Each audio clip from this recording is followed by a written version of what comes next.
Mumbai police ने बताया है कि सैफ अली पे जिसने हमला किया था वो बांग्लादेशी है।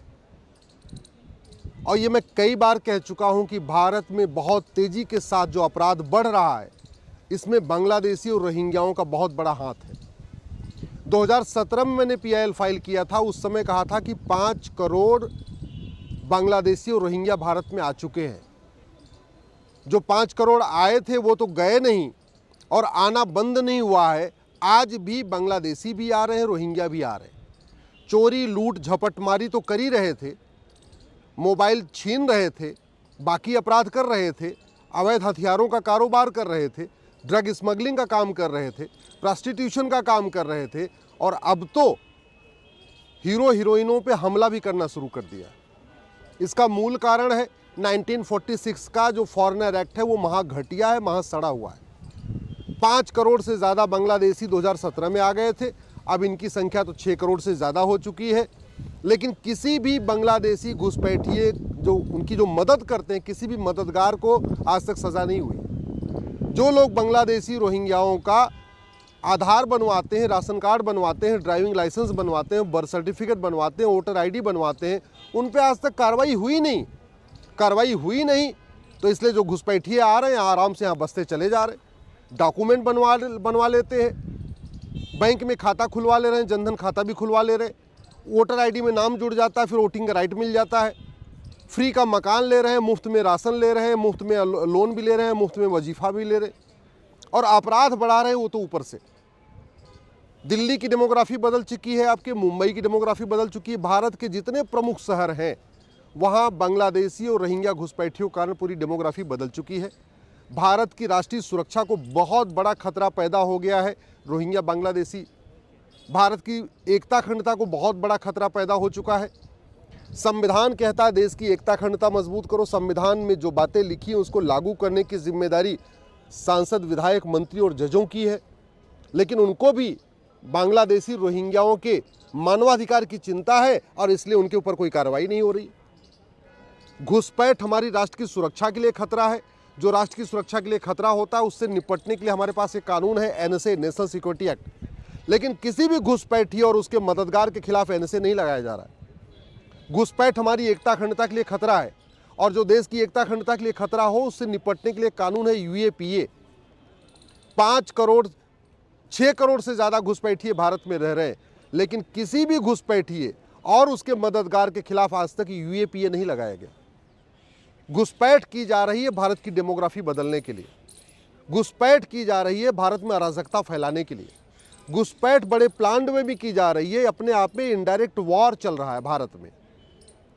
और भारत के जो नया BNS बना है उसमें भी वेजिंग वॉर का प्रावधान है। पहले वाले IPC में भी वेजिंग वॉर का प्रावधान था।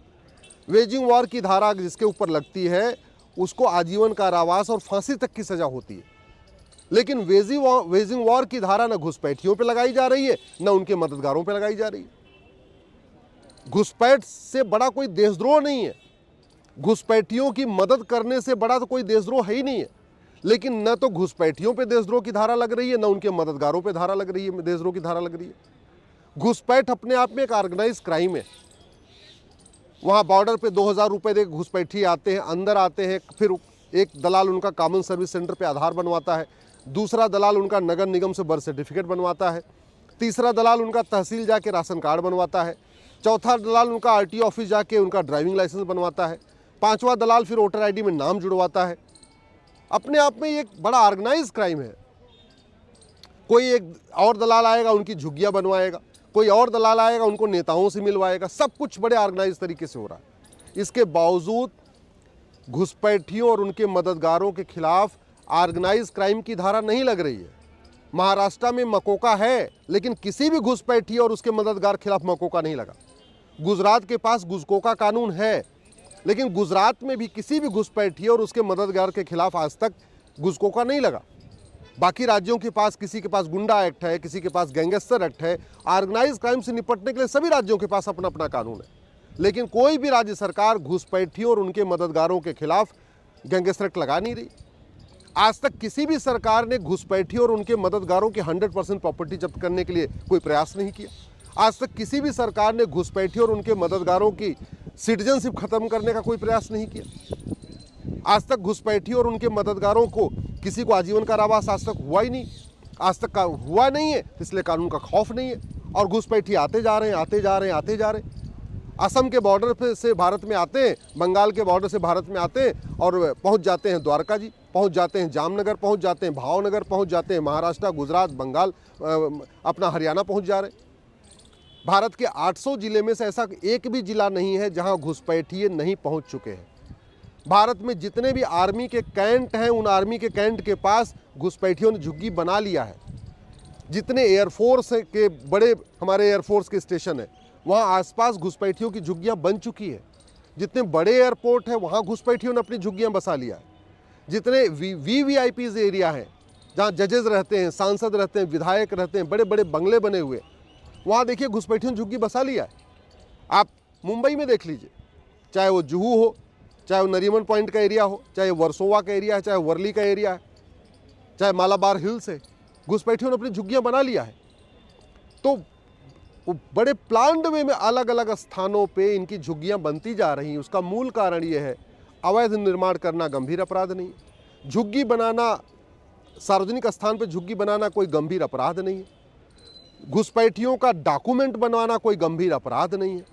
फर्जी आधार बनाना, फर्जी राशन कार्ड बनाना, फर्जी ड्राइविंग लाइसेंस बनाना, फर्जी वोटर आईडी बनाना, ये कोई सीरियस क्राइम नहीं है।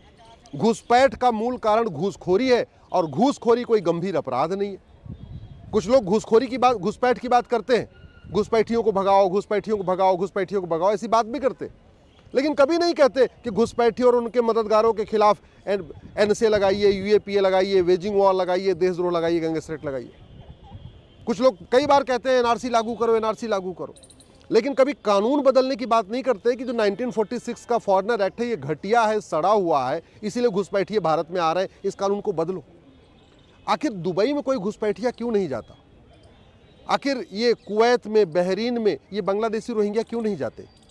ये बांग्लादेशी रोहिंग्या चीन क्यों नहीं जाते? बांग्लादेशी रोहिंग्या जापान क्यों नहीं जाते? बांग्लादेशी रोहिंग्या सिंगापुर क्यों नहीं जाते? बांग्लादेशी रोहिंग्या भारत ही क्यों आते? भारत आने का एक बड़ा कारण ये है, एक तो 4000 किलोमीटर की बाउंड्री पूरी खुली हुई है, दूसरा भारत का कानून सड़ा हुआ है, और जब अंदर आ जाते हैं तो मानवाधिकार के नाम पे उनके साथ में वकील भी खड़े हो जाते हैं, उनके साथ जज भी खड़े हो जाते हैं, उनके साथ सांसद विधायक भी खड़े हो जाते हैं। घुसपैठिए जब वोटर आईडी में नाम जुड़वा लेते हैं, ओट जीवी, नोट जीवी, सत्ता जीवी जो देश के गद्दार नेता हैं, वो उनका समर्थन करना शुरू कर देते हैं। समाधान इसका यही है, कानून बदलना पड़ेगा।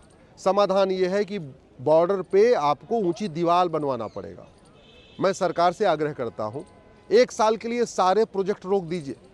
1 साल के लिए जितने रेलवे के प्रोजेक्ट हैं, जितने एयरपोर्ट के प्रोजेक्ट हैं, जितने बंदरगाह के प्रोजेक्ट, सब प्रोजेक्ट रोक दीजिए। देश में जितने मिस्त्री हैं, जितने लेबर हैं, सबको भारत के बॉर्डर पे लगाइए। यूपी, बिहार, बंगाल के जितने मिस्त्री लेबर हैं, इनको जहाँ जहाँ ये काम कर रहे हैं, इनको सबको बुला के बॉर्डर पे लगा दीजिए। 4000 किलोमीटर लंबी बाउंड्री है, कोई बहुत ऐसा नहीं कि 20,000 किलोमीटर लंबी बाउंड्री है या 50,000 किलोमीटर लंबी बाउंड्री, मात्र 4000 किलोमीटर लंबी बाउंड्री। अगर देश की सारी कंस्ट्रक्शन कंपनियों को वहीं लगा दिया जाए, सारे मिस्त्री लेबर को एक बार वहीं लगा दिया जाए, साल भर के अंदर पूरा का पूरा बॉर्डर, भारत का बॉर्डर सुरक्षित हो जाएगा। पूरे के पूरे भारत के बॉर्डर पे आराम से 20-30 फीट ऊंची दीवार बन सकती है। लेकिन इसके लिए हमें सबको आवाज़ उठाना पड़ेगा, सरकार को भी सोचना पड़ेगा कि किस तरीके से भारत की प्लान्ड वे में डेमोग्राफी बदली जा रही है। धर्मांतरण तो हो ही रहा था, जनसंख्या विस्फोट हो ही रहा है, लब जिहाद, लैंड जिहाद तो चल ही रहा है, लेकिन ये जो घुसपैठ जिहाद चल रहा है, ये बड़े प्लान्ड वे में चल रहा है, भारत को बर्बाद करने के लिए चल रहा है। और जहाँ जहाँ अवैध घुसपैठ हुई है, वहाँ देख लीजिए स्थिति क्या है। यूरोप में क्या स्थिति है, घुसपैठियों ने वहाँ की हालत कितनी बदहाल कर रखी है। आज की डेट में फ्रांस में घुसपैठियों ने खूब आगजनी करना शुरू कर दिया। लंदन में घुसपैठी क्या कर रहे हैं, बीच बीच में देखने को मिलता, सुनने को मिलता रहता है।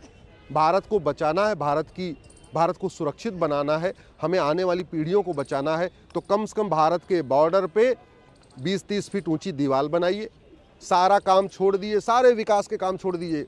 हम कहते हैं 1 साल तक अगर हाईवे नहीं बनेगा, एक्सप्रेसवे नहीं बनेगा, बुलेट ट्रेन नहीं बनेगी, रेलवे नहीं बनेगा, नया रेलवे नहीं बनेगा, नया हाईवे नहीं बनेगा, नया एक्सप्रेस नहीं बनेगा, कोई फर्क नहीं पड़ रहा। एक बहुत हो चुका है, 10 साल में खूब ज़बरदस्त बन चुके हैं सब कुछ। 1 साल केवल और केवल भारत को सुरक्षित बनाने में हमें काम करना चाहिए। बाउंड्री ऊंची हो, कानून कठोर हो, भ्रष्टाचार के खिलाफ कठोर कानून हो, क्योंकि घुसपैठ का मूल कारण घूसखोरी है। जब तक घूसखोरों को कठोर सजा नहीं मिलेगी तब तक घुसपैठ नहीं रुकेगी। जब तक भ्रष्टाचारियों को आजीवन कारावास फांसी नहीं होगा तब तक घुसपैठ नहीं रुकेगी। तो कानून भी बदलने की ज़रूरत है, दीवार भी ऊंची करने की ज़रूरत है। मैं आप लोगों से आग्रह करता हूं, इस विषय पे अपने अपने सांसद विधायक से मिलिए और मिल करके आवाज़ उठाइए।